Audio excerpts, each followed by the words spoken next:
Hello বন্ধুরা, আজ সকাল থেকে আকাশটা খুব মেঘ আর সকাল থেকে খুব বৃষ্টি হচ্ছে।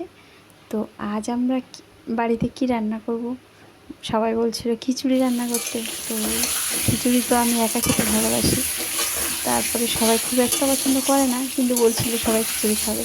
তো আমি বললাম চলো, খিচুড়ি রান্না করার কোনো দরকার নেই, আর সবাই যেটা খেতে ভালোবাসে সেটা খেতে পারবে সেটাই করি। তো এই যে চিকেন রান্না হবে। তো দেখো, আমি কিন্তু চিকেনটা এইভাবে রান্না করতে সবসময় বেশি ভালোবাসি। অন্য অন্য সময় অন্য অন্য রকম মাঝে মাঝে রান্না করি, কিন্তু চিকেনের সব রকম মশলা একসাথে মাখিয়ে কিছুক্ষণ রেখে এভাবে রান্নাটা আমার ভীষণ ভালো লাগে। আর আমি বেশিরভাগ সময় এভাবে রান্না করি, মাঝে মাঝে একটু অন্যরকম করি। তো এভাবে তোমরা কারা কারা রান্না করো জানিও।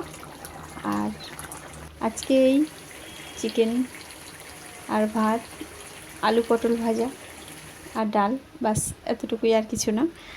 তো যে চিকেনটা কষানো তো কমপ্লিট, এবার জল দিয়েছি আর ফুটিয়ে নামিয়ে নেব। আমার চিকেন রান্না কমপ্লিট।